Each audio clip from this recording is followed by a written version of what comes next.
Thank you, Evan Bhai. Thank you, Evan Bhai, for giving me this pleasant task of introducing second speaker of the session, C. Aman Khandelwal, who is our own core group member and the future convener of our study circle. So, I start with C. Aman Khandelwal is a qualified chartered accountant. He has completed his graduation from NM College. He has done his 3 years articleship with WIRC company. He has also completed his postgraduate diploma in management in business entrepreneurship from Entrepreneurship Development Institute of India, Ahmedabad. Since last 4 years, he is working with Giriraj, Khandelwal and Associates. He deals with various income tax matters of all types of clients, including companies, trusts, LLPs, religious organizations and NGOs.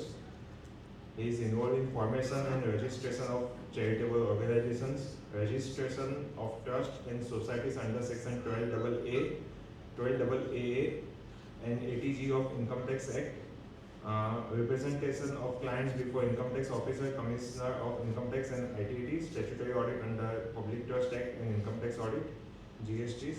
He is also keen learner and completed the following courses along with examinations: certified course by ICAI on preparation of appeal drafting of deeds and documents and representation before appellate authorities, certificate course on forensic accounting and fraud detection, public finance and government accounting, certificate course on GST. With this brief introduction, I request Evan Bhai to present the memento.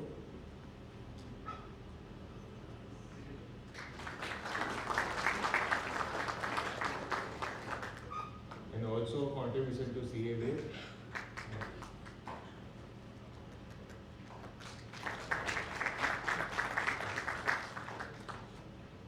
With this, I request Aman to kindly take over the charge.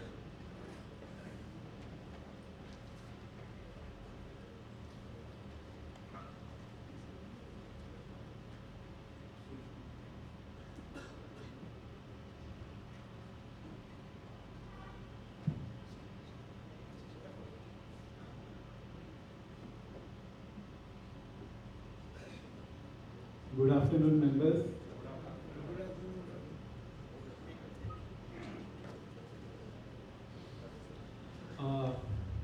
I thank the conveners and the BCSC team for giving me this maiden opportunity to speak on this topic, charitable trust and Section 8 companies. This is my first ever seminar that I'm going to deliver to my fellow BCSC members.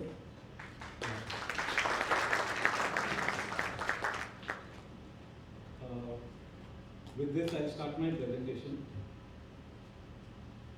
So, first we are going to cover the different types of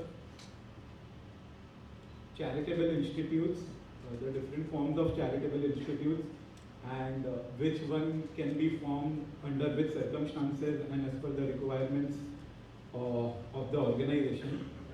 So, to begin with, as we all know, not-for-profit organization, an NGO can be set up under 3 structures. First is a trust, second a society, and the third option is a Section 8 company. Now, in determining which form of structure to be formed, there are few important questions that needs to be answered before the formation of an organization. Now, few of the important factors are size of the institution, the number of persons required to constitute, because each form of organization has a different requirement in terms of minimum members required to be formed.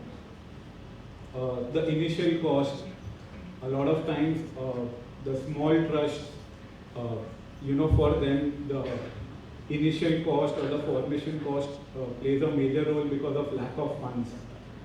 And also the recurring cost, like the annual compliance cost, audit cost, is an important factor that is required to be considered. Another important point is the compliances that are required to be done by a charitable organization. be it relation to the Charity Commissioner Office or the Income Tax Act, the compliances that are required to be done. The perceived credibility. Now, a lot of times the Section 8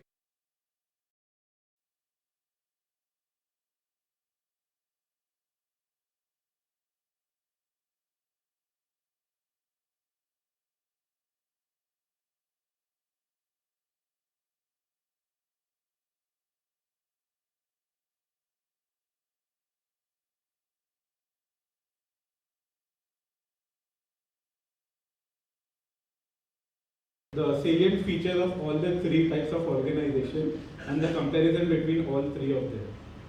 Now we'll just quickly have a glance at it one by one. Now the legislation, as we all know, if we are dealing with a trust which is registered in Maharashtra, so the law of the Maharashtra Public Trust Act 1950 will be applicable. So is in the case of a society registered in Maharashtra. While a Section 8 company, the provisions of Income Tax Act 2013 apply, and the provisions of Maharashtra Public Trust Act have got nothing to do with the Section 8 company. Now the incorporation document, a trust is formed through a trust deed. In the case of society, we need an MOA and rules and regulations. And as we all know, in the case of like any other company, even a Section 8 company, the primary incorporation document is an MOA and AOA. Now stamp duty is leviable on a trust on the initial corpus contribution by the settlor. In case of society, no stamp duty is required to be paid while incorporating it. And the provisions of Companies Act has exempted a Section 8 company from the requirement of payment of stamp duty. Now, in terms of operational scope, in case of a trust or a society, it would be required that your registered office should be situated within Maharashtra.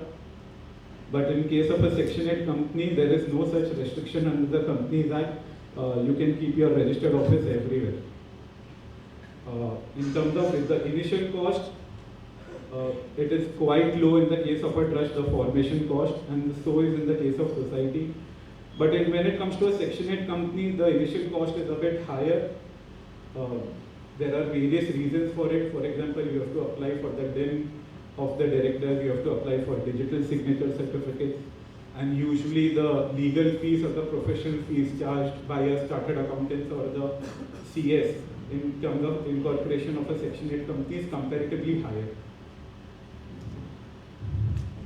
Now, when it comes to funding preference, from the eye of the stakeholders, the government, the donors, the companies who want to offer their CSR funds, a Section 8 company is often more preferred rather than a trust and a society. As I've mentioned before, a Section 8 company is considered to be more reliable and it has more value in the eyes of the stakeholders. Now, dissolution in case of a public charitable trust is possible nowadays, but it's a very complex process. It's a very lengthy process. In the case of society, it can be done if the 3/5 of the members so desire. And in case of a Section 8 company, again, it can be dissolved as per the provisions by following the provisions of the Companies Act 2013. Now, the compliance burden in the case of a trust has been historically lower, but now, as we all know, because of the changes in the income tax laws, there are so many compliances which a trust has to do, like filing of Form 10BD, applying for re-registration every 5 or 10 years as the case may be, and maintaining a lengthy list of books of accounts as per Rule 17AA of the Income Tax Act. So comparatively, in the case of a trust, the compliance burden is still lower as compared to a Section 8 company. Because in terms of when we talk about a Section 8 company, all the different compliances like we do in the case of a private limited company has to be done, like filing of Form AOC 4, NKT 7 or 7A as the case may be. I've already spoken about the perceived credibility. Now, in terms of minimum members required, in a trust, you require minimum of 2 trustees. In the case of society, you require minimum 7 members. And in case of a Section 8 company, you require a minimum of 2 members or directors. Again, point of view of FCRA registration, as we all know, FCRA registration has become very, obtaining the registration has become of lately very difficult, as the Ministry of Home Affairs has cancelled FCRA registrations of many of the even reputable charitable organizations. So again, when we apply for an FCRA registration, a Section 8 company, as per my previous experience, has been able to get the registration earlier as compared to a trust or a society. Now, when we talk about statutory audit, in case of a trust or society registered in Maharashtra, audit is required if your income exceeds 5,000 rupees in a year. But in case of a Section 8 company, irrespective of your income, even if you have earned zero donation income or interest income or whatever the case may be, you still need to do a statutory audit. Now, the last point, borrowings. Under the Maharashtra Public Trust Act, a society or a trust requires prior approval of the Charity Commissioner before taking a loan, which again most of the trusts fail to do so. Taking permission, we'll deal with it later. But in case of a Section 8 company, there is no such permission required under the Companies Act. Now, I was told to specifically cover about the provisions and the formation of a Section 8 company. So we'll quickly have a look at it. Now, Section 8 company, now there are two options to form a Section 8 company. Either it can be limited by shares, or either it can be limited by guarantee. Now, most of the charitable Section 8 companies are formed by limited by guarantee. Very few take the route of limited by shares. Now, the difference between these both type of companies, limited by shares and limited by guarantee, I've covered it in the next slide. Now, in case of a limited by shares company, as we all know, like any other private limited company, a member's liability is limited to the unpaid portion of his share capital. But in a limited by guarantee, it is limited to guarantee amount agreed upon, as mentioned in the AOA and MOA. Capital requirement, some share capital would be required under limited by shares, but in case of guarantee, as there are no shares involved, so there is no minimum share capital requirement. Issuance of shares, definitely it is permitted under limited by shares company. Now, one important point when I'm talking about the shares of a Section 8 company, I believe a few of you all would be dealing with a Section 8 company who is limited by shares. Before 30th of June, we have to convert their shares into dematerialized form as per MCA notification. A Section 8 company is not covered under the definition of a small company as per the Companies Act.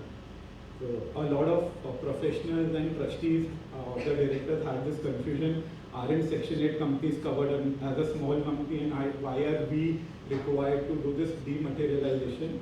Unfortunately, we have to do. And there are high penalties for not dematerializing the shares before 30th of June. The initial date was, I guess, 30th September of 24, which got extended to 30th June 2025. Now, profit distribution is again not allowed under both the cases. That one of the requirements of forming a Section 8 company, your MOA and AOA needs to state clearly that distribution of dividend or profits is strictly prohibited. Practical usage, as I said before, limited by shares, as now there are these additional burdens of dematerializing, the annual recurring cost in relation to the same, maintaining share register and issuance of shares. For that reason, limited by shares, I don't think so going forward anyone will prefer, unless and until there's a very specific requirement.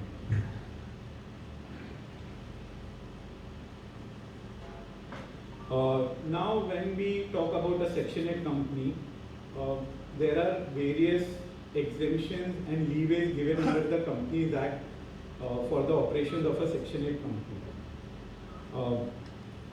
As we all know, a private limited company or a limited company has to use the suffix private limited or limited. There's no such requirement in the case of a Section 8 company.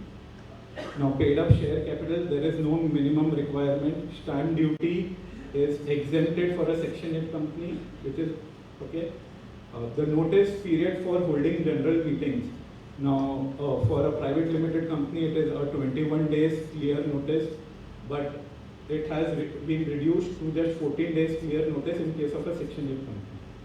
The various secretarial standards as prescribed under the company law have to be followed by a private limited company, but there is no such requirement in the case of a Section 8 company. In case of a Section 8 company, again, there is no limit on the number of directors that can be elected. In a Section 8 company, again, the requirement of hiring or electing an independent director is not there in case of a Section 8 company. Under the company law, there is a limit, on an individual in which it is stated that he can become a maximum of director of not more than 20 companies. But in counting these, the limit of 20, the directorship of a Section 8 company is not included in those limits. Now again, there is a very good leeway given in the case of holding of board meetings. Usually in case of a private company, we all know we are required to hold a minimum of 4 board meetings in a year. But this has been reduced to just 2 board meetings in a year in case of a Section 8 company, 1 in every 6 months. Again, the quorum for board meetings, it is reduced, the quorum has been reduced for us holding a board meeting. Only 8 members or 25% of its total strength, whichever is less, is the quorum for holding a board meeting in case of a Section 8 company. Now, a company, as per its turnover or the applicability, needs to form various committees, audit committee and various other committees. Such requirement of forming committees is not there in case of a Section 8 company. Now, I will just for the sake of reference, I have incorporated these slides for incorporation of a Section 8 company. There is really nothing much to explain here. So maybe I'll just keep it here for a few seconds and then we can go ahead. It's very similar as in the case of a formation of a private limited company.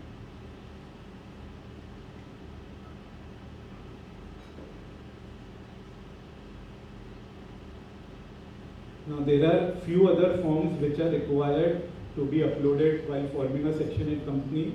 The list of those is mentioned on the slide.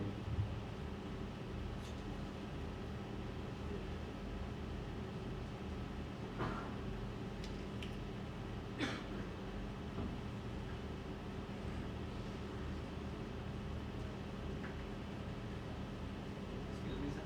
Yeah. Sir, can director draw recognition from a Section 8 company? Yeah. They work in executive capacity.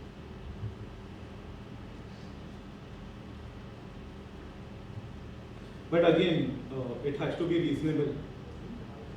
It can't be. It has to be as per the market standards, not unreasonable. Now let's skip to the income tax part. Any questions in relation to Section 8 company?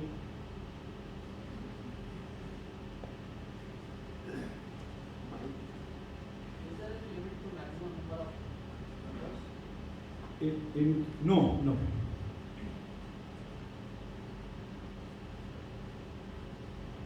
Sir, how much time it takes?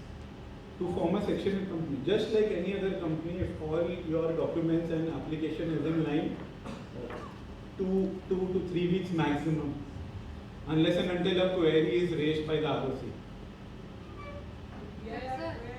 ROC is not, we have taken around 6 to 8 months to get all documents.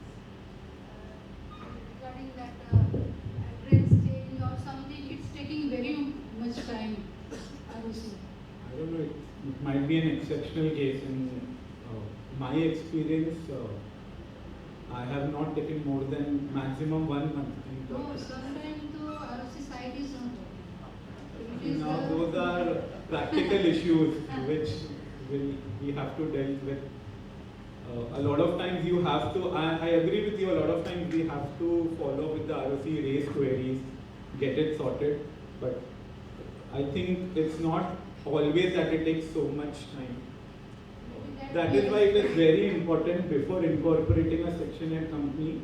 It's very important to have all the documents collected, properly scanned, clear scanned, and then only upload. Because a lot of times there is, the space restriction on the MB of documents. So a lot of times we compress it to such a large extent that the text of the document is itself not clear. So before uploading, we need to ensure that it is quite visible and there's no issue by the ROC in reading those documents.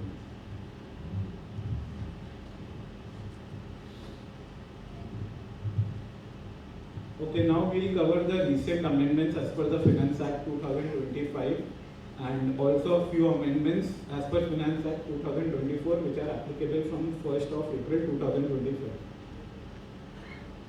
Now one significant amendment that happened to the definition of a specified person as per Section 13(3) of the Income Tax Act. Now previously we all know that this limit of contribution or donation by any individual was 50,000 throughout the life of the existence of the trust. For example, if a trust was formed in 2010, so till date, if any one person has contributed more than 50,000 rupees, he was considered as a specified person. But I guess this limit of 50,000 was there since ages, and now in this Finance Act, they have increased it. Now there are two parts of falling it into a specified person definition. Now the limit states that either a person has donated more than 1 lakh rupees in the previous year or exceeding rupees 10 lakhs throughout the life of the trust. So this 50,000 limit has been increased to 10 lakh, and there's another ambit that they have introduced is that during the year we need to see if any one person or institution has donated more than 1 lakh rupees to the trust. So this brings a significant relief for us as an auditor because these things had to be reported in Form 10B and 10BB, and it has made life easier even for the charitable organization. Now another change in the definition of a specified person is that the relatives of such substantial contributors are now also excluded from the definition of a specified person. And also any concern in which such a substantial contributor had a substantial interest. So these three changes have brought a big relief in terms of reporting in ITR as well as Form 10B or 10BB. Now in the next slide, I have referred where these amendments have made an impact on the reporting. In ITR 7 under members information, there was a tab where we had to mention the names of the specified persons, but without the amount. But in clause 41 of Form 10B and clause 28 Form 10BB, we had to write down the name of the substantial contributors along with the amount, quantum of donation. Section 8 company and society can obtain value registration, right? Sorry? Section 8 company or society can obtain value registration. Or a trust also. Trust to identify. Yes, yes. See, the tax laws for all the three are very same. There is no difference. Either you form a trust, society, or a Section 8. Okay, now I would like to make a reference to a circular issued by CBDT in 1974. So the circular states that if we obtain a management representation letter or a list from the managing trustee containing the names of such specified persons, because the definition of a specified person is quite exhaustive. The relatives of the donor, of the trustees, family members of the trustees, so the list is quite exhaustive. So, but if we rely on the management representation letter and report in the tax audit report, that is, the auditor has, done his duty and he did not worry about missing out on any name of a specified person. Excuse me, sir. Yeah. This 10 lakhs limit, how many years? Sorry, I can't see that. Sir, this 10 lakhs limit, how many years you have to go? From the life of the trust, from the incorporation date till the end of the previous year. But that is not possible, no? I know these are practical issues, but at least it is still better than the 50,000 limit that was there Sir, previously. 1 lakh to everybody is giving for getting benefit ADG. See, now all these reporting will depend upon the size of the trust and the quantum of donation received. At least now, even if we ignore the 10 lakh part as as an auditor, but the 1 lakh part can't be ignored by us because it relates to the current year data. We will have to tell the management either to give us a list, and if I don't know they are not cooperating, or maybe we will have to take a step and find them by ourselves.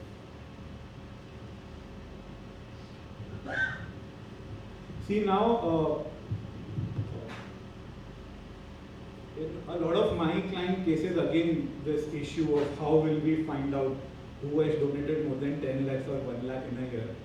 So what we have done in case of trust where there are recurring donations by the same person every year. So in Tally, for example, if I take example of Tally, we have suggested the organization to create name-wise donor in Tally. So that is one very time-consuming process, but the end of the year, you have the entire list ready. Okay, now a very big amendment in terms of registration under section 12AB in the recent Finance Act. The law has changed that previously, as we all know, the registration was granted for a period of 5 years. But now, in case of small charitable trust, whose income in the previous 2 years from the year of making of application does not exceed 5 crore rupees, in that case, the registration will be granted for 10 years instead of 5 years. Now, I've given a small example how this provision works. Now consider a trust who had revalidated its 12A registration in the year 2021 and whose validity was expiring on March 31, 2026, that is AY 26-27. Now he is required to apply for renewal by 30th September this year. This is again a very important point for all the charitable organizations whose 12 AB or 80G registration was expiring in AY 26-27. All these organizations have to make a registration for renewal of their 12A and 80G certificate before 30th of September 2025. So I request all the members to kindly follow this deadline, otherwise there are very harsh consequences if we do not follow it. It might lead to the loss of registration of a trust. Yeah, so if a trust is making this application before 30th of September 2025, then the income, the 5 crore income criteria that we have to check for the previous 2 years. So we will have to check it for financial year 23-24 and 24-25. In either of these 2 financial years, the income has not exceeded 5 crore rupees without considering the exemption of section 11 and 12. Just the gross receipts of the trust have not exceeded 5 crore rupees. Then in that case, the trust will be granted a registration for 10 years and not 5 years.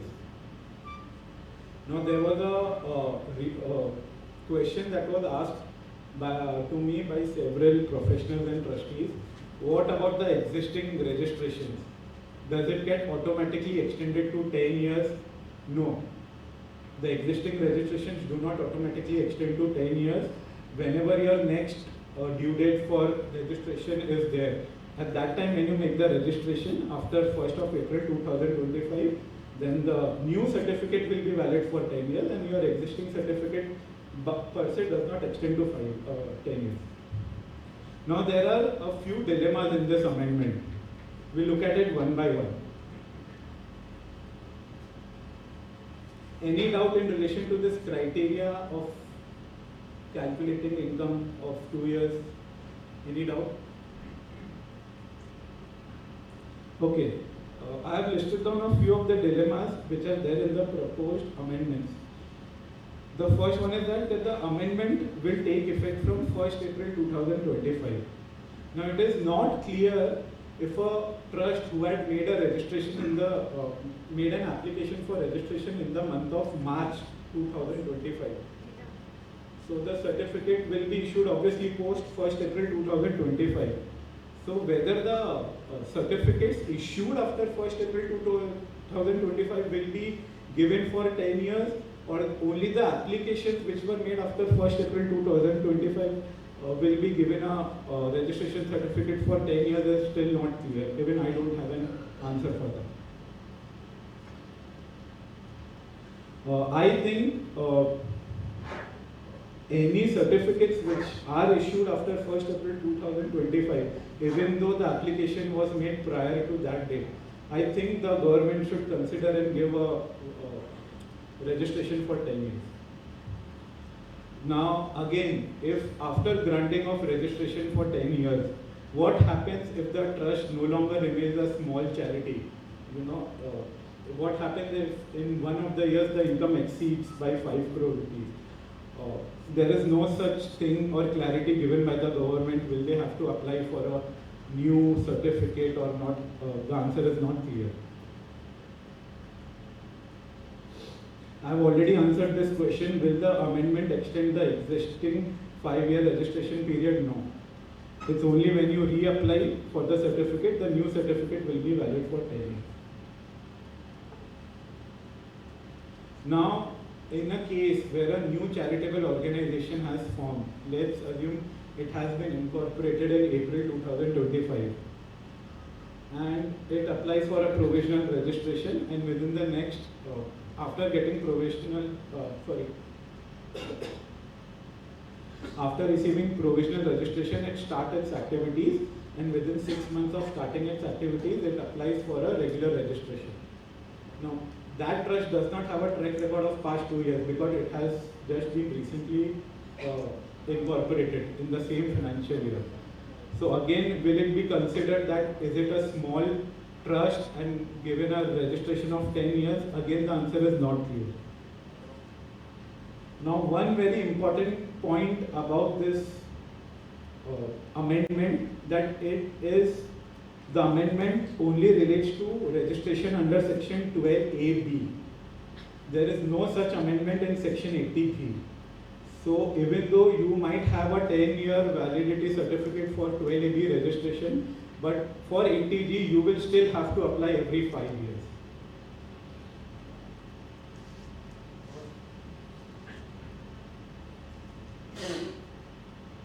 So in true sense, is it really help in ease of operations for a charitable organization? Is still a question, because it's not that getting a 80G certificate is easier as compared to a 12AB. The similar amount of time is required. The similar amount of documents are required. So I don't know why government has left out 80G from this extended period of 10 years. No idea about it. And even in the new income tax bill that was introduced, even in that, which is applicable from 1st April 2026, again the validity, even there under the 80G is still restricted to 5 years and not 10 years. Okay, now a very interesting situation. If you look at the amendment, I'll just go back at the slide. Provided, I'm reading the portion of that amendment, provided that where an application is made under subclause 1 to 5 of the said section. Now they have specifically excluded the 6th subclause, which deals with the provisional registration, or there are two parts of clause 6, A and B, if you know. The A part deals with the registration for provisional registration for newly incorporated entities. And second part B deals with organizations who have already commenced the activities but who had not applied for a provisional registration. they can directly apply for a final registration without going through the route of provisional registration. But these both part A and B, which are a part of subclause 6, have been excluded in the definition. Now what will happen if a new applicant applies for the first time? In our current case, I'll continue with the same example. Let's assume a trust which was formed in 2025 took a provisional registration, it started its activity, and then it applied in the same year for final registration. Now in that case, one second.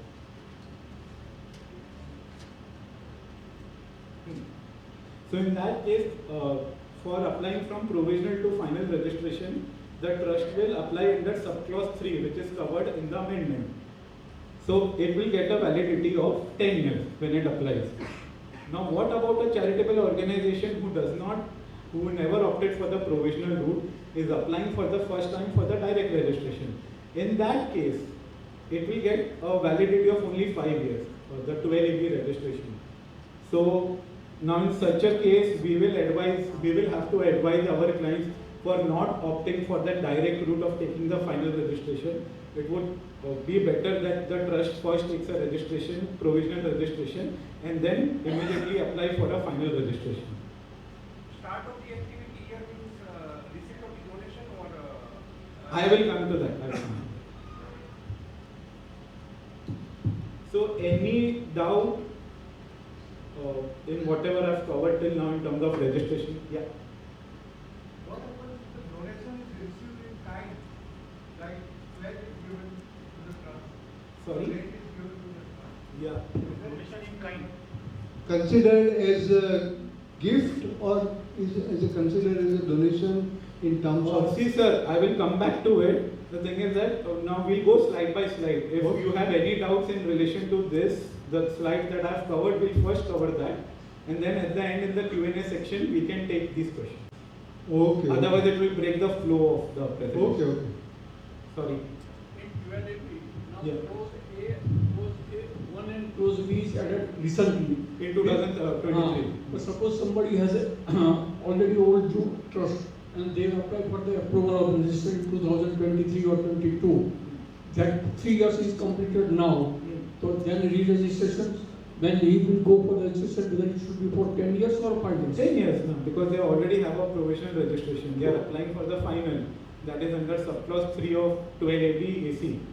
So that is covered by the amendment. Okay.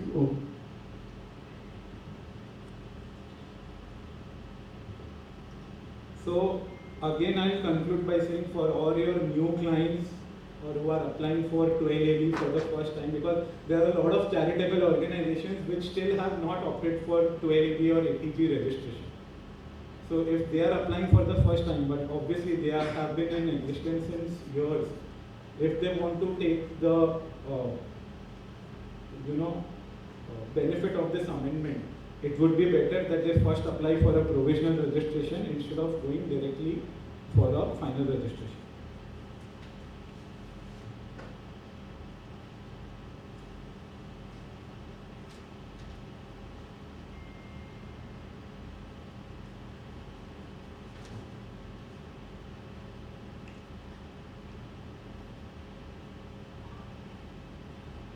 Okay, one small thing which I missed out, I had written it down.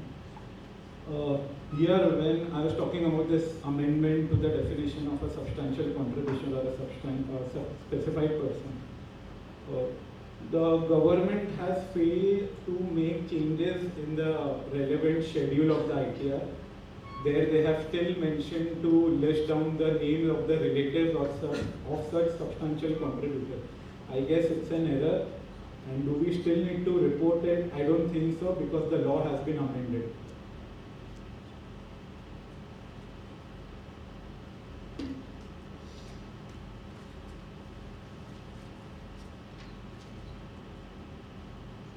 Okay, now someone was asking me about the commencement of activities. What do you mean by commencement of activities? See, it has not been defined under the Income Tax Act. But as per my past experience, now see, commencement of activities can take in various forms. Maybe appointment of an auditor, holding of the first board meeting, or obtaining or getting the first donation. All these can be in layman's language, we can call it as commencement of activity. But in practical experience, what the department wants is that the trust should actually begin the activities for its charitable objects, and that too not even one or two activities. It should be a series of activities. Only at that time, in my experience, they have considered that the activities of the trust have been commenced. So, way back 2-3 years ago, a client had forced me, no, आप apply कर दो, हमें donation आ गया है, this is commencement of activities, नहीं मिला, reject हो गया. तो वहाँ डिपार्टमेंट में बात की तो उन्होंने ये अभी बता के रखा है कि नहीं भाई, you form the trust, you do at least 3 to 4 activities of a decent amount, and then you come for final registration. I hope that answers the query.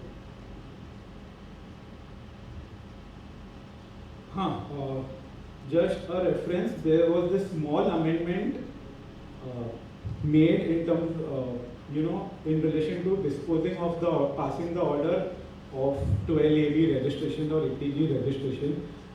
I have highlighted the relevant change. Previously, before the expiry of 6 months from the end of month, the application was received, the CIT exemptions had to pass an order. Now they have replaced the word month with the quarter. So, in whichever quarter of the year you are applying for registration, at the end of that quarter, 6 months will be counted, and that will be the deadline for passing an order.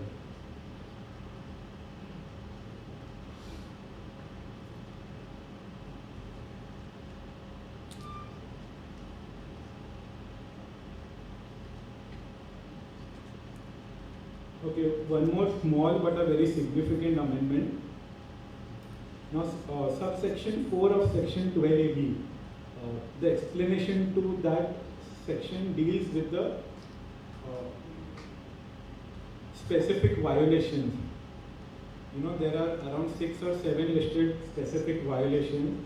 So, if the trust has committed any of the specific violations, the Act has given the right to the Commissioner to cancel the registration of the trust, and then the following accredited income tax and all this 115 TD will follow.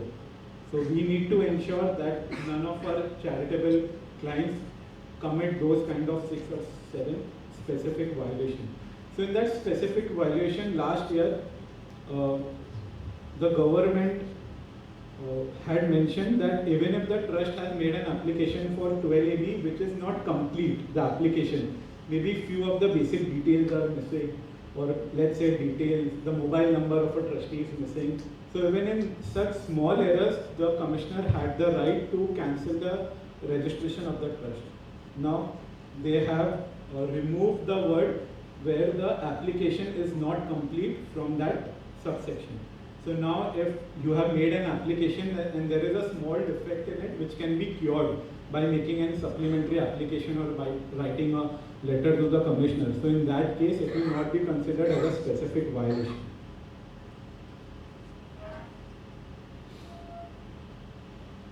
So Finance Act 2024 had introduced a new section called 12AC. Now this deals with the merger of 2 charitable organizations. So now they have stated 3 conditions. When these 3 conditions are met during the merger, section 115 TD to section 115 TF, which deals with the accredited tax, the exit tax will not be applicable, and those 3 conditions are that both the trusts should have similar objectives or same objective, both the organizations should be registered under section 12AB of the Income Tax Act, and third, the merger fulfills such conditions as may be prescribed. And this amendment is applicable from 1st April 2025. But till date, no such conditions have been prescribed. So let's wait and watch what are the conditions that will have to be met. Okay, now Finance Act 2024 had introduced a very good amendment the condonation request for making application for registration under section 12AB.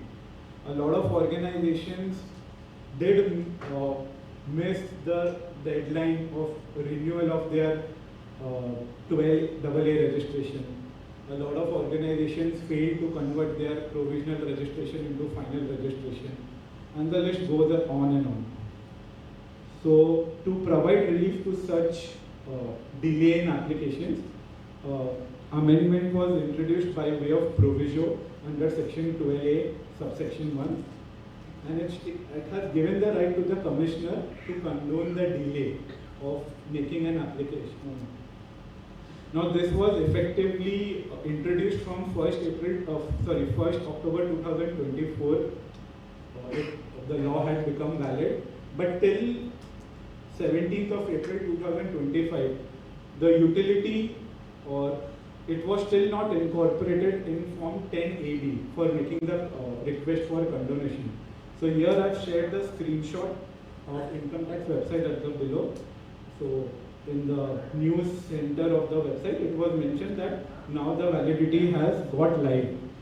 In the next few slides, I have given you the screenshot of where the option is. So when you select Form 10AB, so you get this option, filing type either condonation or original.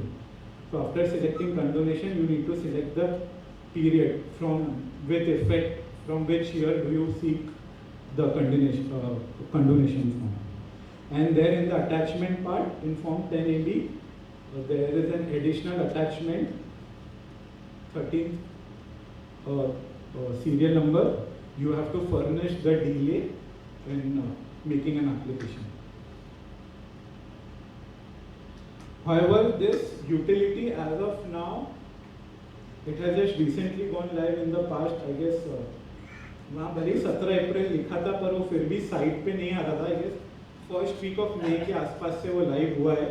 पर again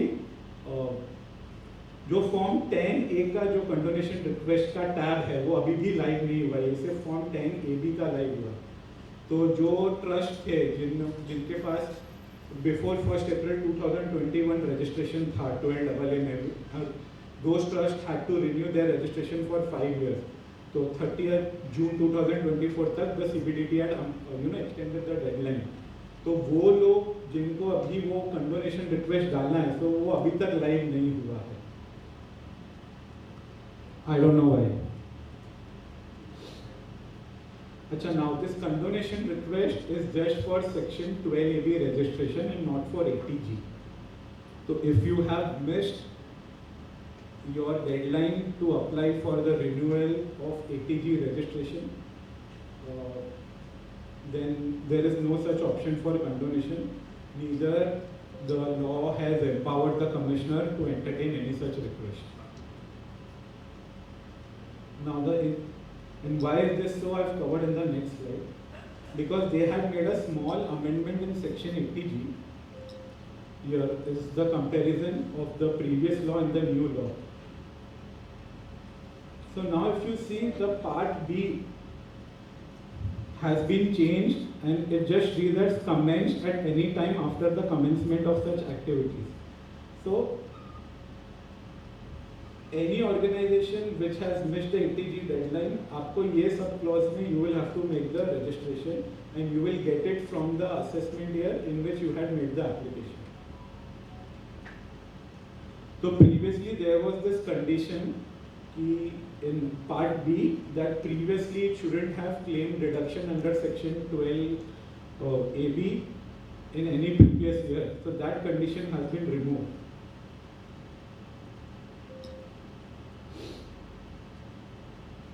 Any doubt in relation to this condonation request?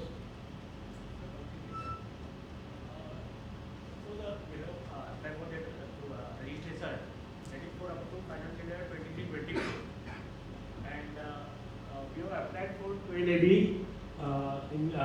before this 30th of June 24, but still we have not got the registration. So for financial year 24, Not possible. that we have got the rejection letter. We have got a rejection letter, we have appealed for the tribunal, and then it has been come back to department. Okay. But for this financial year 24-25, even if I am not getting this final approval, so whether all the exemption is available or not? I think it should be available. It should be available. और may be क्या होगा इस case में, if till the time you file your income tax return or file your audit report, if by that time if you have not received the final order, maybe then you will, the CPC will reject your exemption and raise a demand, which later after you receive the order from the commissioner, you will have to file a rectification application. I think this rectification route will have to be taken by you.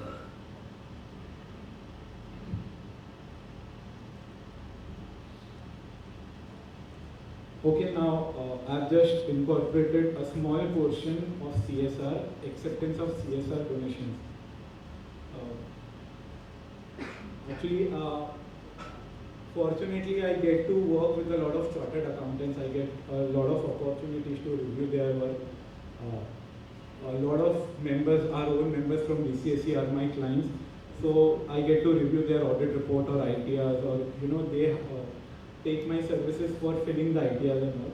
So there are few common mistakes that I have noticed which are not clear to our members.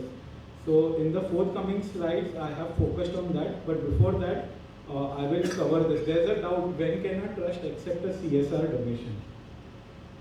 बहुत सारे clients होते हैं, trustees होते हैं, they are unaware that you have to fulfill the criteria of 3 years of existence, and that too in the undertaking similar activities. For example, an company wants to offer you CSR donation, but they want you to work in the field of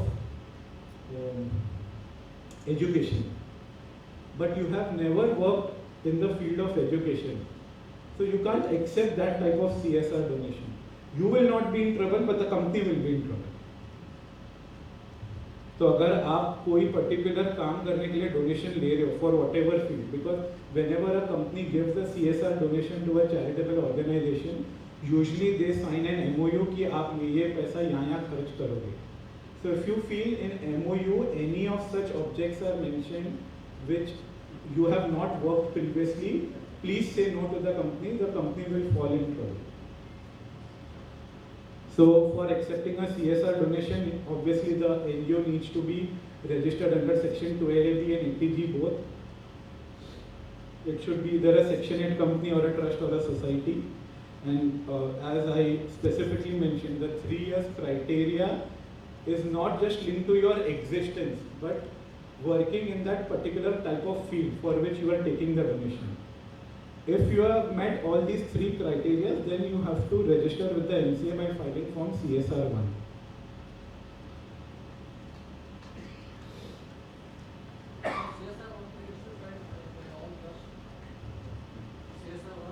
See, now this, I wanted to touch upon this topic. Sir, CSR1 needs to be filed by all trusts. Yeah, that's what I wanted to cover this slide in detail. Chalo, let's take 5 minutes and discuss this.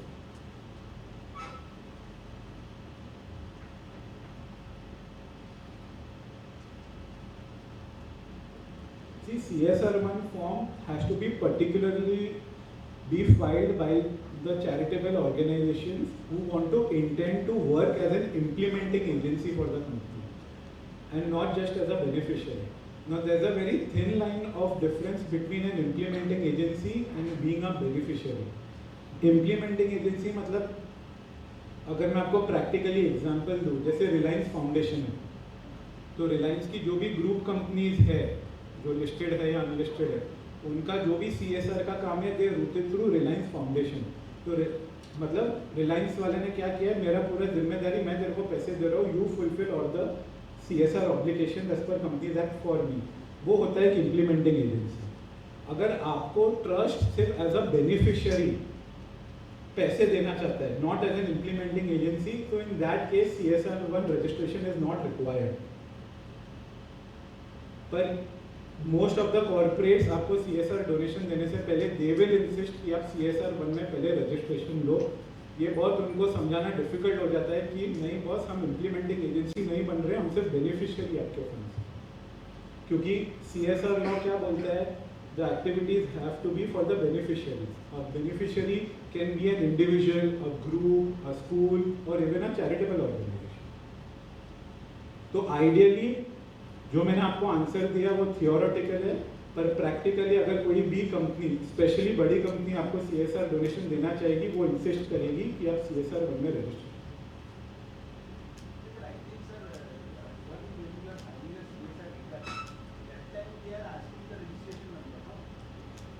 So you have to use the mic, sir.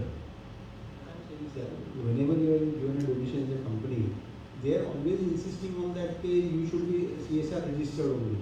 Because when they have to mention the ROC while filing the returns, you have to give the numbers of the where you have contributed. देखो ये है ना, companies को भी ये thin line of difference समझाना बहुत मुश्किल हो जाता है बहुत बार मेरे को प्रैक्टिकल, क्योंकि कंपनीज क्या है, they want to play safe.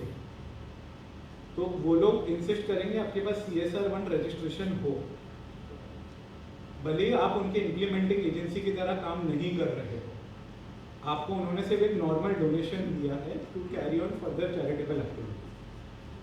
तो लीगली अगर आप CSR 1 में रजिस्टर्ड नहीं हो तो भी कंपनी को आइडियली इशू नहीं होना चाहिए, पर they want to play safe.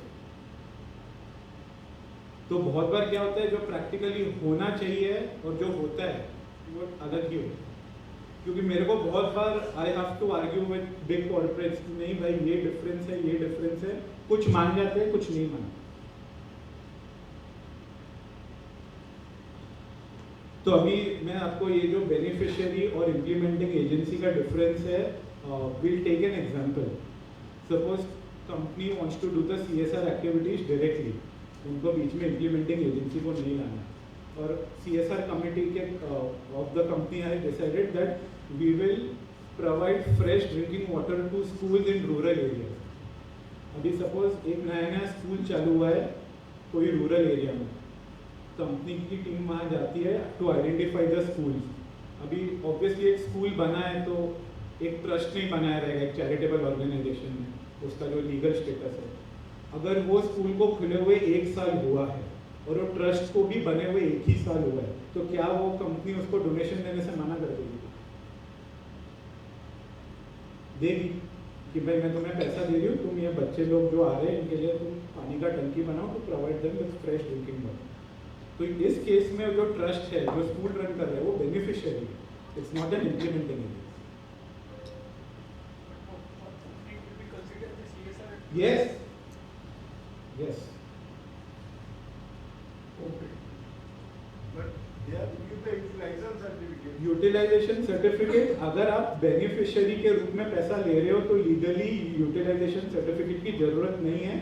पर companies whenever they give donation they want to be ensured that their funds are being utilized in the right way, तो वो मांग सकते हैं, आपको देना पड़ेगा अगर कंपनी ने आपको मदद की है, पर लीगली जरूरत नहीं है.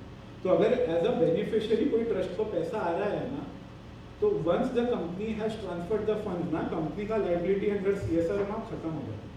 लेकिन डायरेक्टली अगर चैरिटेबल को काम करते हैं अंडर द CSR, तो how the Subhash ji mic use कीजिए.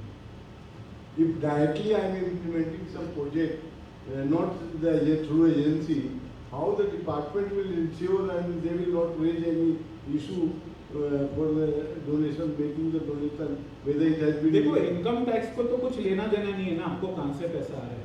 अपन अभी CSR लॉ से डील कर रहे हैं फ्रॉम कंपनी पॉइंट ऑफ. तो CSR फंड से मैम हम कंपनी से CSR डोनेशन दे रहे हैं, तो MCA we have to report to the MCA only. Trust को कुछ रिपोर्टिंग नहीं करनी रहती.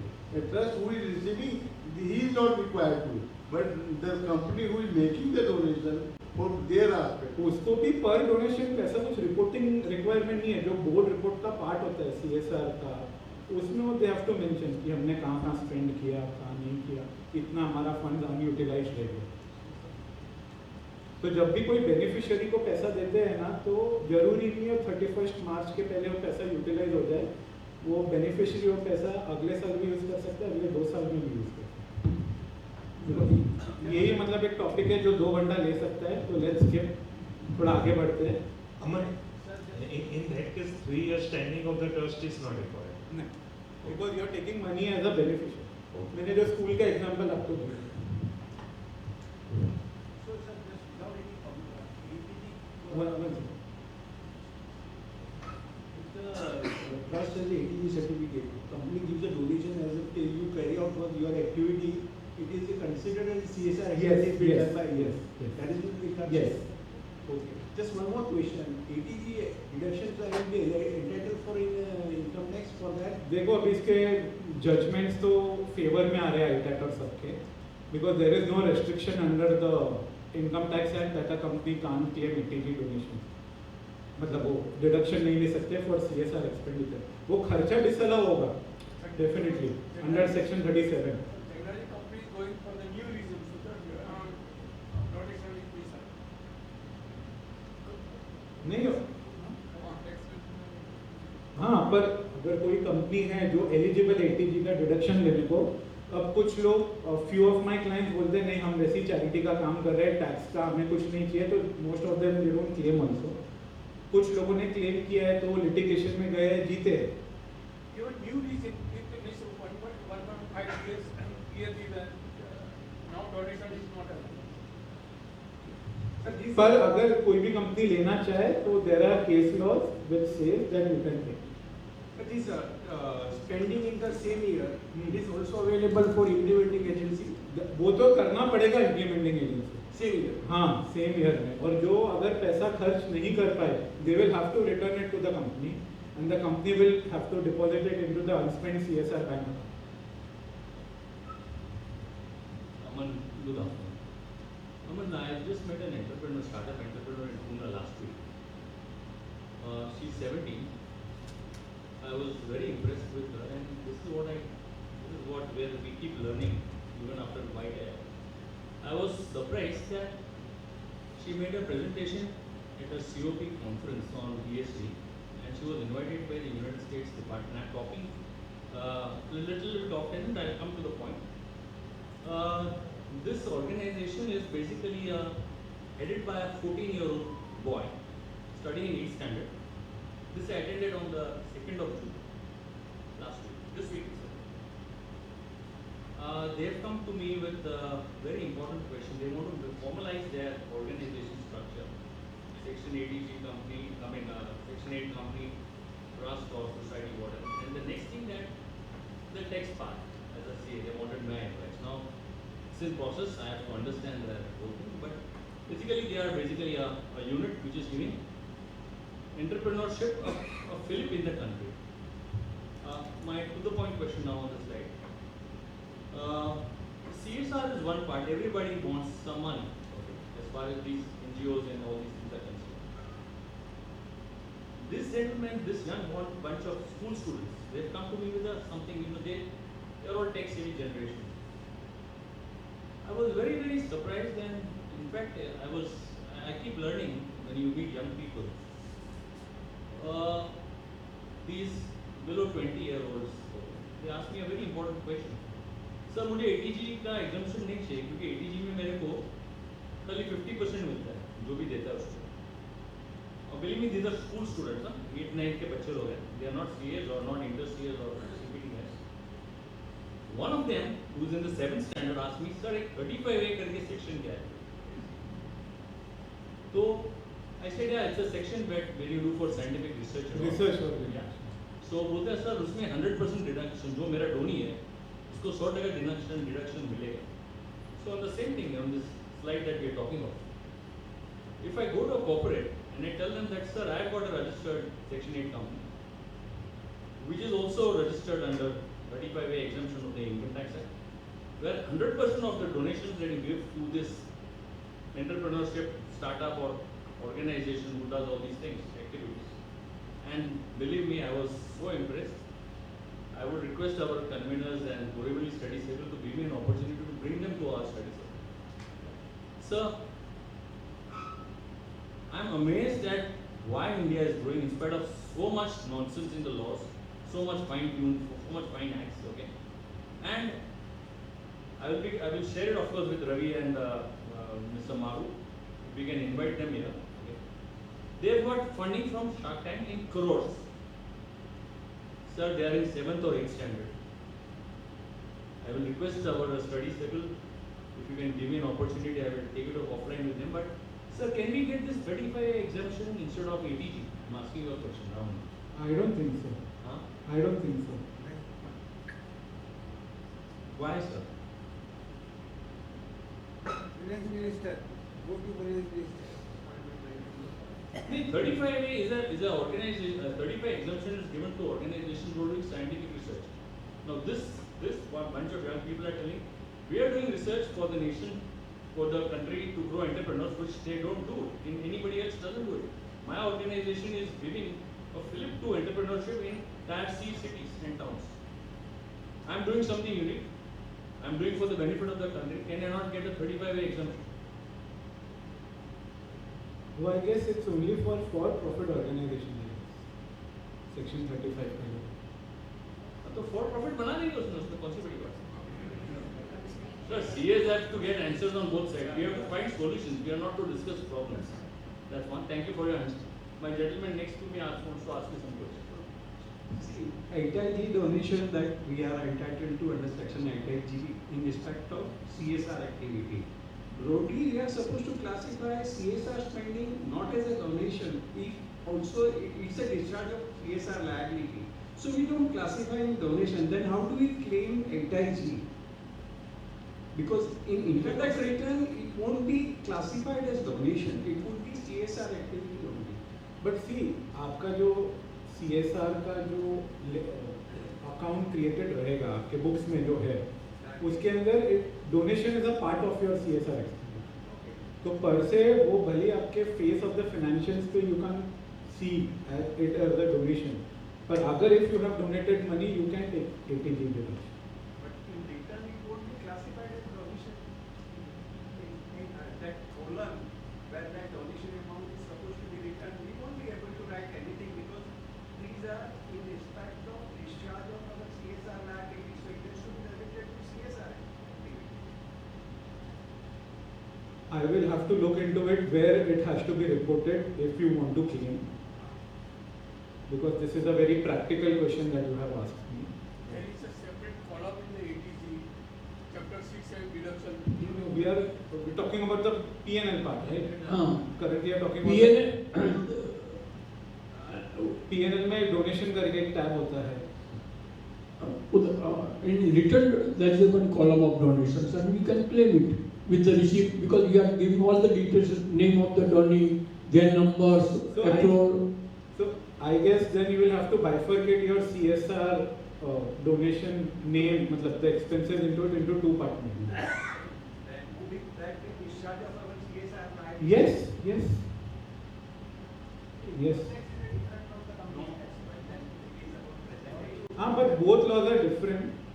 But giving donations to other charitable organizations is a discharge of your CSR liability.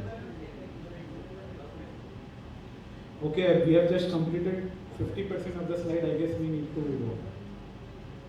Okay, now we'll quickly go through the common errors that professionals commit in filing of ITR 7.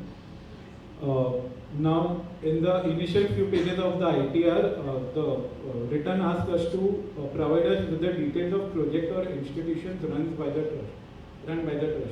Now, in most of the cases, I have seen that यहाँ पे CA लोग वो trust का नाम ही repeat कर देते हैं. ऐसा नहीं होता है. For example, if a charitable organization is running a hospital, a school, or 2-3 different such institutions, वो तीनों का नाम यहाँ लिखना रहता है. ट्रस्ट का खुद का नाम नहीं लिखना रहता है. You have to name the project or the institution. Suppose there is a trust called Sri Sai Trust, and it's running a school by the name of ABC School. यहाँ पे ABC School का नाम आना चाहिए, trust का नाम नहीं आना चाहिए. और नेचर ऑफ एक्टिविटी में ड्रॉप डाउन में you need to select education or relief of poor or whatever. हाँ, ये तो in the past 2-3 years I have seen this. The most common mistake that I've seen is that लोग अभी भी जो 2021 अप्रैल के पहले जो 12A और ATG के रजिस्ट्रेशन डिटेल्स थे, नंबर थे, वो ही फीड इन किए जा रहे थे अभी तक, जहाँ पे 12 और ATG का रजिस्ट्रेशन का डिटेल्स देना पड़ता है। तो नहीं, जो आपने 1 अप्रैल 2021 के बाद रीवैलिडेट किया था, या आपका जो नया प्रोविजनल रजिस्ट्रेशन नंबर है, आपको ये फीड इन करना है। इसके कारण क्या हुआ, in a lot of cases CPC ने while processing the return, they could not match the registration number with what is there in their record, and they rejected the claim of exemption. So be very sure. और दूसरा issue बहुत बार क्या होता है, लोग या तो सिर्फ ATG का डिटेल डाल देते हैं या सिर्फ 12A का डाल देते हैं, ऐसा नहीं है, दोनों का, if you are registered under both the regime, तो आपको दोनों का डिटेल यहाँ देना पड़ता है।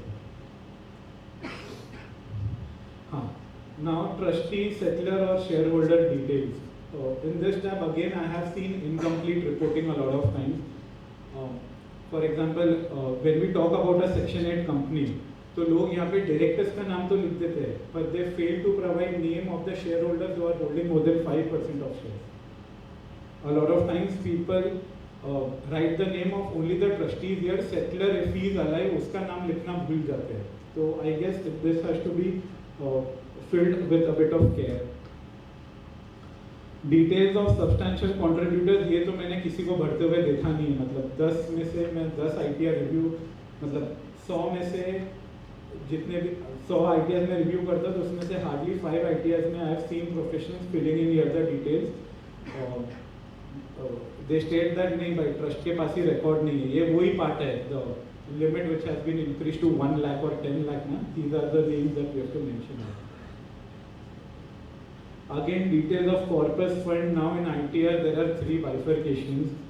Again, जो 1 अप्रैल 21 के पहले था और जो 1 अप्रैल 2021 के बाद मिला है, पर अगेन यहाँ पे लोग 1 अप्रैल, हाँ, तो यहाँ भी लोग इनकम्प्लीट या रॉन्ग रिपोर्टिंग कर रहे हैं, तो जस्ट टेक केयर। क्योंकि यहाँ पे क्या है, जो आपको 1 अप्रैल 2021 के बाद कॉर्पस डोनेशन आया है, तो as per law you have to keep it invested as per the modes mention in section 11(5).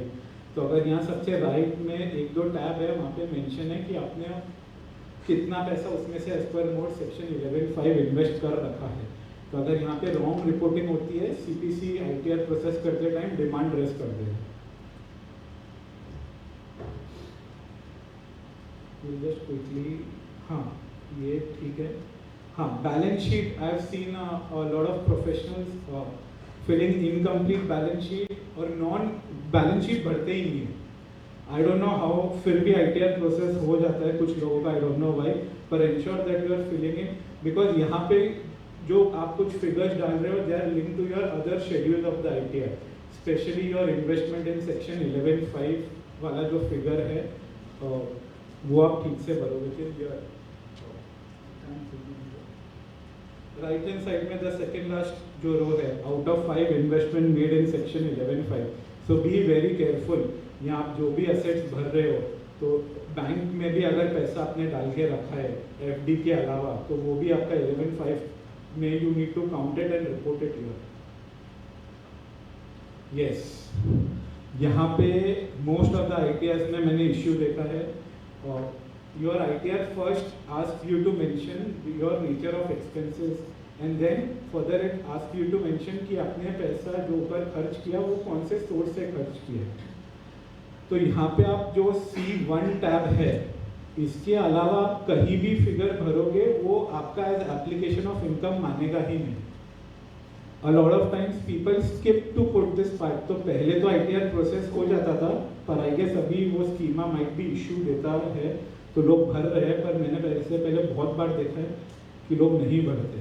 तो यू हैव टू इंश्योर जो भी आप C1 के अलावा कहीं भी आप फिगर लिखोगे 2, 3, 4, 5, 6, 7 में, it will not be considered as an application of income. Okay, this is just for easy reference for you all. अपने फॉर्म 10B and 10BB में institute has recommended us to put a few disclosures or qualifications which are standard. These are in relation to the facts that it is very difficult to verify. So I have just mentioned कि कौन से clause relation में आपको कौन सा you can use the sample qualification if required in your audit report. So I'll just quickly skip this. You can just simply while filing, copy paste it if it is relevant in case of your audit. मैं 2 minute रखता हूँ कुछ seconds के लिए. Just have a quick glance. There's really nothing much to explain here.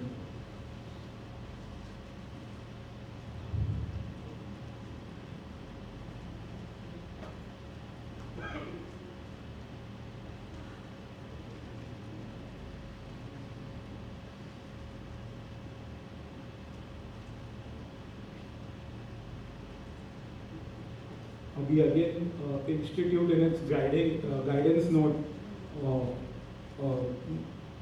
it's technical guide for filing form 10 BB and 10B. So it has the institute has recommended to use the assessee responsibility paragraph and the auditor responsibility paragraph, and they have given this format. So again, I have just given it here for your ease of reference. You can just copy paste it and modify it wherever required while filing your audit reports.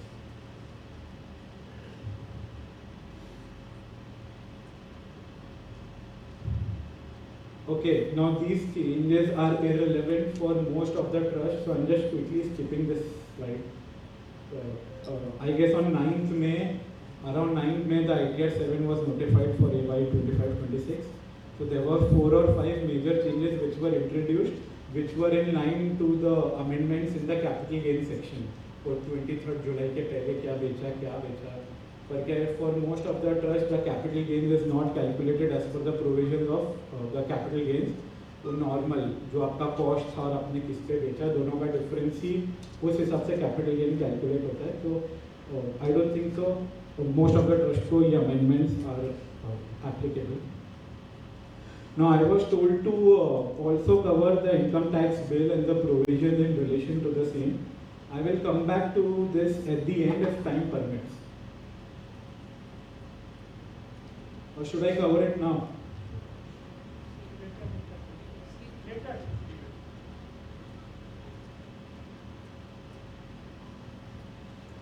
Yeah. Now for a Section 8 company, obviously, as it is covered by the provisions of Companies Act, so it has to maintain its book compulsorily on accrual basis. But in most of the non-corporate NGOs, like a trust or a society, I have seen the practice of maintaining books on cash basis. Per se, legally it is not wrong, but as per the ICAI technical guide which was introduced for accounting of NPOs in 2023, specifically recommends that NPOs, whether or not formed under the Companies Act, should apply the accounting standards issued by ICAI to the extent relevant. And ICAI has also recommended the NGOs to maintain their books on accrual basis, as it gives a true and fair view of the state of the NGO. Because a lot of times when you are maintaining on cash basis, it's more like a receipt or a payment account more than an income and expenditure account, in true sense.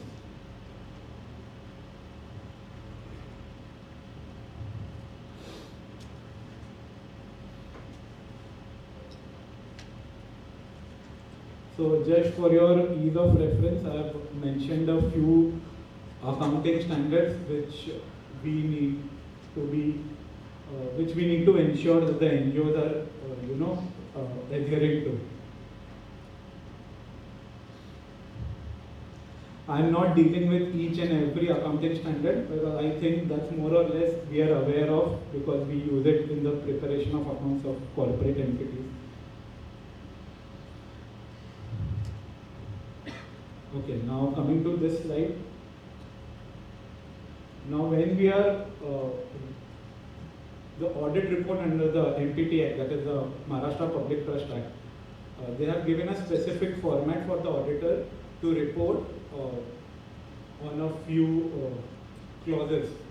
Now I have listed down a few clauses where I have seen that as an auditor, a lot of times we need to be more careful while reporting in these clauses. For example, the first clause, whether any property or funds of the trust were applied for any object other than the objects of the trust. So if a trust,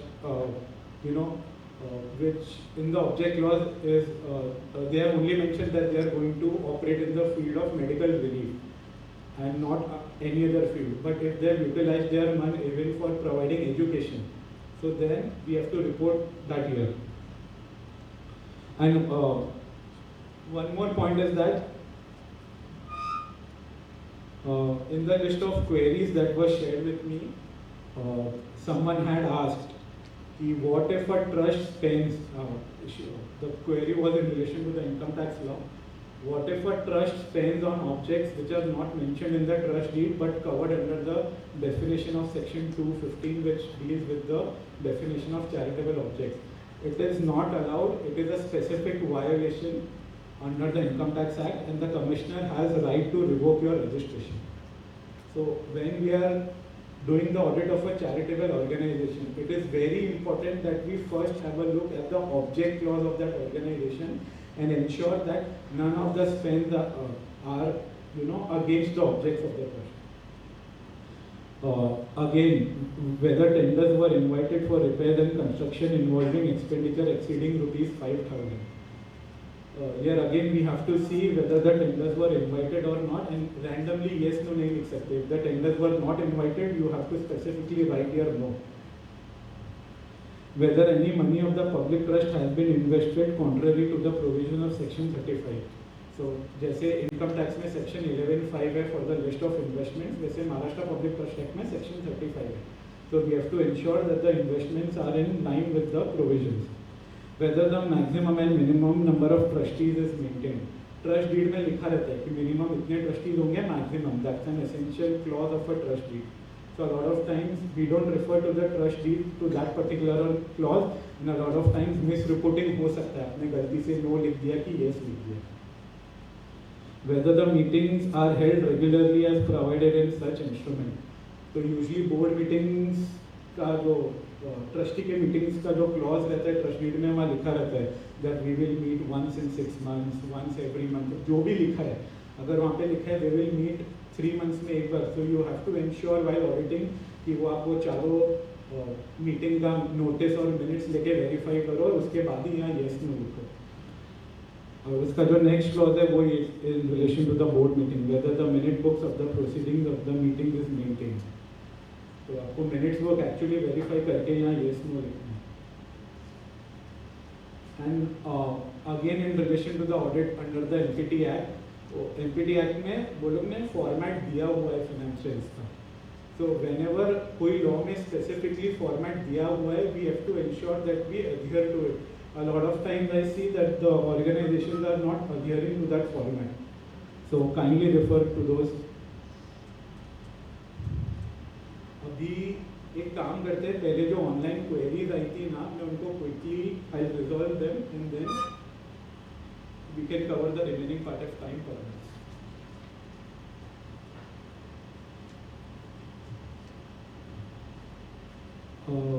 The first query was raised by Rupal Shah. Is she here? उनका actually query थोड़ा incomplete सा था, तो I'm just skipping it. The second query was raised by Siketu Shah, where is he here? I spoke to you. One. So, although for the knowledge of the members, I'll just read out his query. When Charitable Trust converted it to a Section 8 company, whether ATG and registration under Section 12A of the said Charitable Trust will be automatically cancelled, or one has to make an application for cancellation. So there is no such online facility available on the income tax portal. I guess you will have to write a written application to your jurisdictional exemptions commissioner and inform him that the trust is in no longer existence, it has been converted. You kindly consider cancel that. The same question for the charity commissioner office, that letter of intimation for cancellation of registration as charitable trust. Obviously charity commissioner की permission के साथ ही उसका conversion हुआ रहेगा. So I guess there is no need to inform the charity commissioner additionally. Now there was a query raised by Sapna Jain. There were 3 questions. Is she here? An already existing trust has applied for registration as per the new provision in 2022. The registration was valid till AY 24-25. The trust has accepted donations as well as issued Form 10BE for AY 25-26. Now what steps need to be taken and which form to be filed? Now I believe she has not mentioned whether she is talking about 80G registration or registration under section 12AB. I guess now she has talking about Form 10B, so I assume it should be about 80G registration. I don't know how the income tax portal allowed her to file Form 10BD without 80G registration. So I guess the donations will not be eligible for 80G deduction because the trust had no 80G certificate during the course of AY 25-26.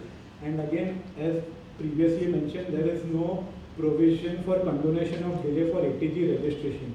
So if she applies now in the current assessment year, the 80G registration certificate will be valid from 1st April 2025. Her second question was, a Section 8 company formed in 2023 has not applied for regular registration till date. The activities have already started. What steps can be taken now? I guess this was covered by me under that slide dealt with the amendment from 5 years to 10 years. The Section 8 company has two options now, either apply for a provisional registration, and after receiving the provisional registration, we need to directly go apply for the final registration. A notice has been received by Section 8 company for AY 2021 for non-filing of Form 10BB and proposing to tax the income for that year. Can Form 10BB be filed now? If yes, is condonation to be filed first or Form 10BB? Unfortunately, a circular was issued. Unfortunately, a circular number 16 of 2024 was issued dated 18 November, which restricts the filing of condonation application for Form 9A, 10, 10B and 10BB up to 3 years from the end of assessment year. So in this case, as the period of 3 years from the end of assessment year has passed away, nothing can be done about it. The trust has received another question by Ravi Chandran Raman. Is he here? The trust has received specific donation for setting up community kitchen. So this donation is reflected in the liability side. In the asset side, the cost of equipments are reflected. Question is, when should we write off the specific fund or it will remain for infinite period?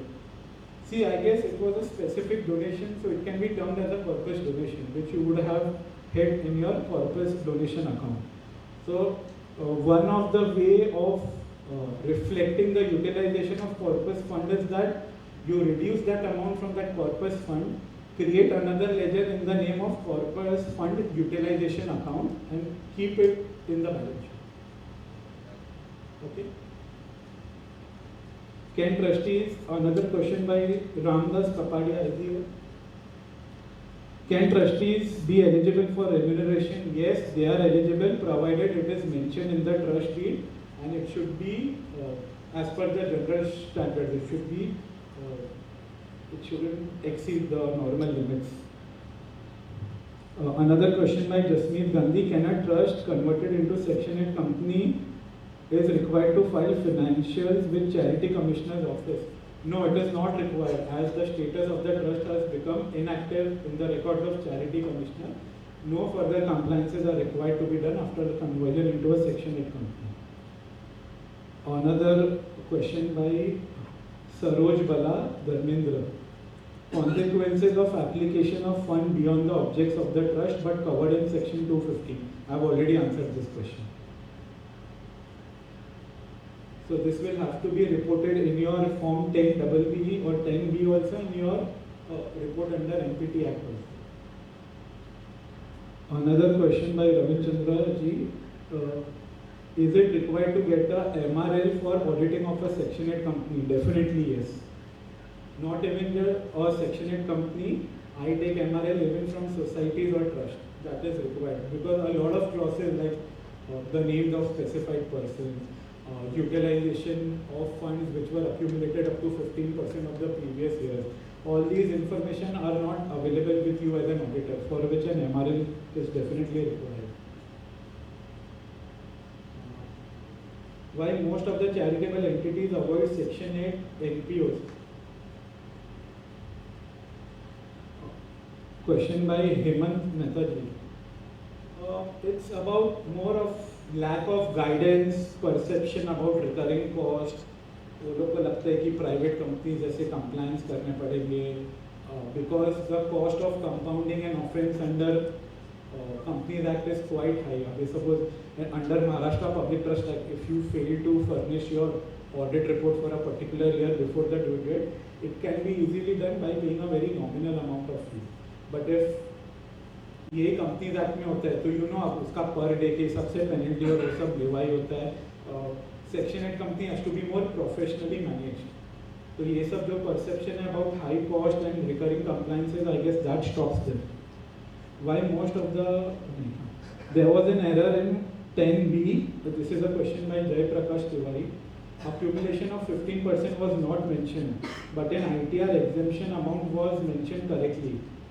फिर वो intimation आया, reject हुआ, they revised the form 10B, and the rectification under section 154 was also filed. Rectification was rejected and order of rejection was not received.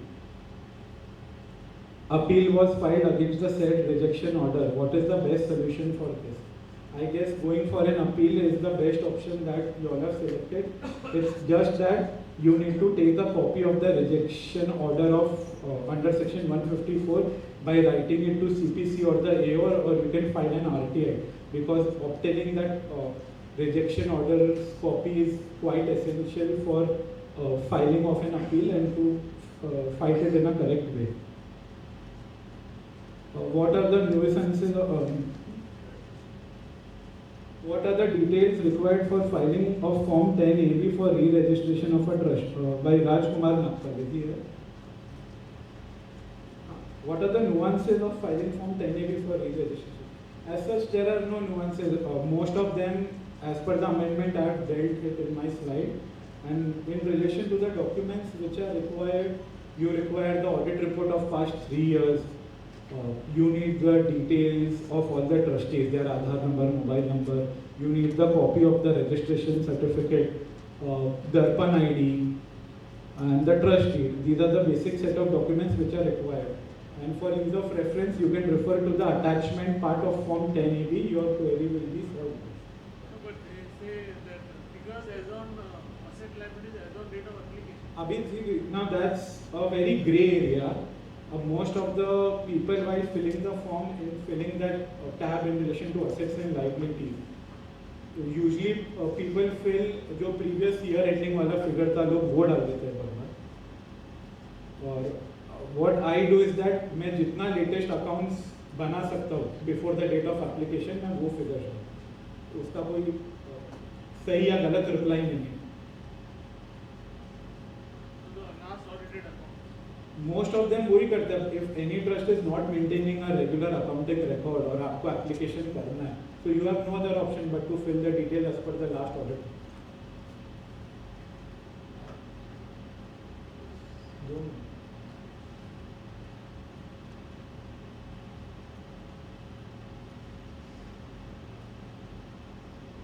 Should trustees provide comparative information in provide comparative information in financial statements? This is a question by Sanjay Singhani. So no, for a Section 8 company it is required because the Companies Act का जो format है Schedule 3 उस हिसाब से you have to give comparative. But for a charitable trust or a society it is not required to give a comparative statement. What does debit balance of income and expenditure account and balance sheet? No. All other questions are in relation to FCRA, which we have not dealt, so I'll just skip it. Last question by CA Bhupendra Shahji here. Can Section 8 company take over assets and liabilities of a charitable trust with same objects? If yes, then how to merge trust with company? Yes, sir. Definitely a Section 8 company can take over the assets and liabilities, but legally there can be no merger because both are registered under different acts. You can do an amalgamation of both the organizations by following the law under the Maharashtra Public Trust Act by making an application to the Charity Commissioner. Can charitable trust accept immovable property as gift from donor? Definitely. Whether donor can get ATG deduction for that gift? No. Because for only monetary contributions, one can claim deduction under section 80G and not for donations in kind. Whether the provisions of section 56(2)(10) are applicable to trust? No. There's a particular provision which has excluded the application of this section to a charitable trust. These were the questions that were raised. Sir, I have asked another question also regarding trustee, NRI trustee. Can NRI be a trustee? See, specifically there is no restriction under the law. So I don't think so there is an issue legally. Charity commissioner, तो then वहाँ पे सब काम राम राज्य. तो वहाँ पे if they do not make an objection, I don't think so there is legally an issue. Sir, contribution to charitable commission is legal right now? No. वो अभी तक होल्ड पे है. बॉम्बे हाई कोर्ट ने होल्ड पे.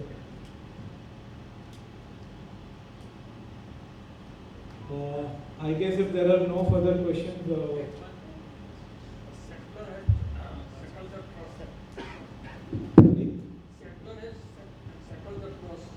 They have mentioned minimum 4 trustee or 3 trustee or 5 trustee. The sector is already expired, is old one. Now the trustee can change that trustee. In the trust deed. Yeah, because in trust deed it was mentioned there are 4 trustees. Now minimum 2 trustees required. The trustee can change that trust deed and say minimum trustee. हाँ, because the trustees वो देखो एक तो trust deed में देखना पड़ेगा right of amendment दिया है कि नहीं trustees को.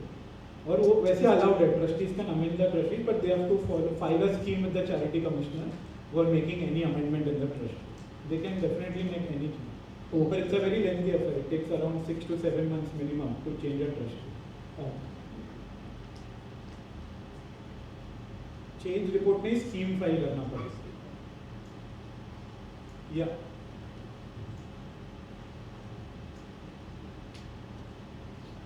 Sir, one of my client, sectional company has issued donation and they have purchased the property office in the name of the other trust. My company has issued donation, sectional company has issued donations. It's a section, it's a normal private company. No, sectional company, Section 8. Okay. They have issued donation, but they have purchased the land for the development of office of the another next trust. The same directors have another trust, they have purchased land in the name of their trust. Why? जी sir, मेरा company है section company. मैं समझ गया. Donation आया तो उन्होंने property खरीदा कोई और ट्रस्ट के नाम पे. जो सेम डायरेक्टर से उनका है कोई और ट्रस्ट भी है. उन्होंने क्या किया, वो जो डोनेशन इशू किया वो जो नेक्स्ट ट्रस्ट है जिसमें सेम डायरेक्टर्स है, सेम शेयर होल्डर्स है, उन्होंने क्या किया, वो जो फंड आया वो फंड से दूसरे ट्रस्ट के नाम पे लैंड खरीद लिया. तो वो एप्लीकेशन नहीं होगा ना फिर तो एज ए लोन रहेगा. तो आप या तो एक गिफ्ट डीड बना दो कि भाई हमने ये गिफ्ट किया है पैसा फॉर परचेजिंग ऑफ प्रॉपर्टी. तो बस ये रूल बदल गया, आपने डायरेक्टली वो पैसा ट्रस्ट को देने के बदले डायरेक्ट सेलर को दे दिया. तो आई गेस उसको वैसा कुछ दिखा के there is no issue. Income tax में कोई प्रॉब्लम नहीं है उसको. इनकम टैक्स में बिकॉज डोनेशन का वाला दूसरे ट्रस्ट के नाम पे लैंड ले लिया. आप तो डोनेशन दिखाओ ना उसको अपने बुक्स में.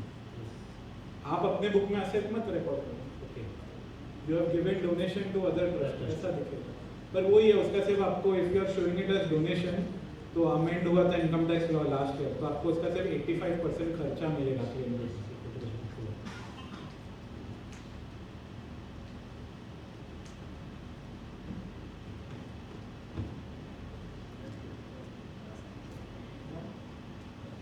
Thank you. Thank you, Aman, for this wonderful presentations and solving the queries of our members. I request now my colleague Sikandar Yadav to present a hearty vote of thanks for the Aman Khandelwal.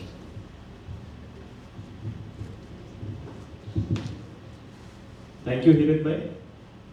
It is a great privilege and honor to propose well-deserved vote of thanks to a friend, future convener, and today's speaker, C. Aman Khandelwal. He has covered the topic in detailed way by giving us the background of the subject. Also, the approach was 360-degree, covering compliance, taxation, and etc. I am sure the presentation by the learned speaker must have helped members in understanding the subject and implication of the various provisions. It will also help us in filling the forms. Thank you, Aman, for in-depth and detailed presentation. Now I request members for a loud applause.